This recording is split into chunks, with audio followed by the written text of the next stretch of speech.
Assalamualaikum warahmatullahi wabarakatuh. Tepangaken nami kula Maulidana Yuli Saadah.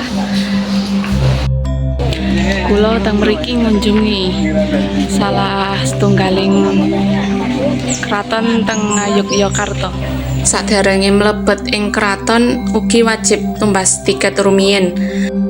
Ing kraton ugi difasilitasi pemandu supados ngertos sejarahipun wonten ing Kraton Ngayogyakarta. Kraton Ngayogyakarta hadiningrat utawi Kraton Yogyakarta inggih menika istana resmi Ngayogyakarta hadiningrat ingkang sakmenika dumunung wonten ing kutha Yogyakarta. Kraton menika dipundhirikaken dening Sri Sultan Hamengkubuwana. Kraton Yogyakarta ugi nggadhahi makna filosofis ingkang lebet kayata sangkan paraning dumadi utawi asal lan tujuan uripe manungsa.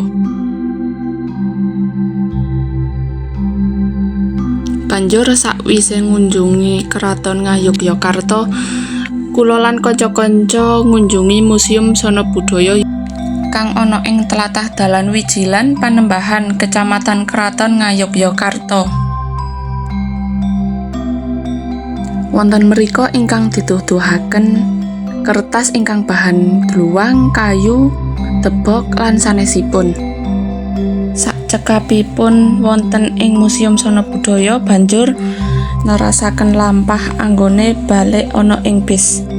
Boten supe ngabdekaken momen kados niki. Sakwise ngunjungi Kraton Ngayogyakarta lan Museum Sono Budaya unit 2, banjur ing Sendratari Ramayana wonten ing Candhi Prambanan Ngayogyakarta.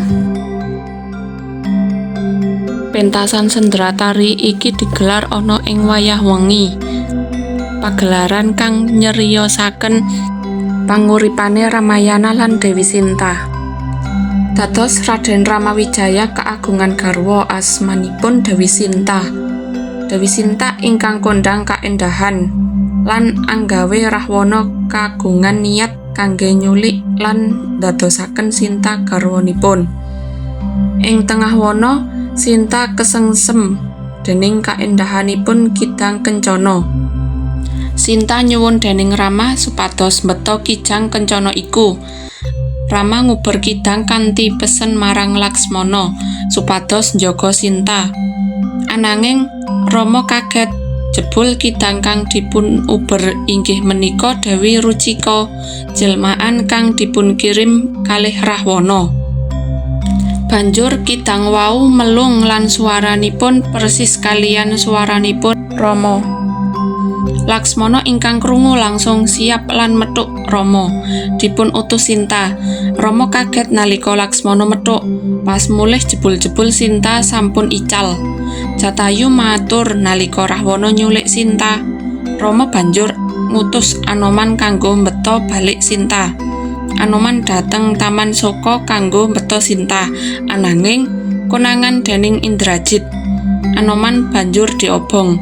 Geni boten pasah ing Anoman. Anoman lajeng mlumpat ana ing dhuwur Ngalengka. Ngalengka kobong, Sinta caket dibeta malih marang Rama.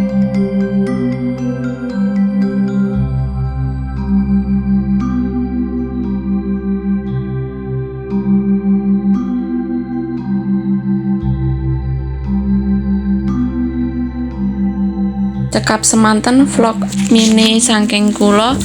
Wassalamualaikum warahmatullahi wabarakatuh.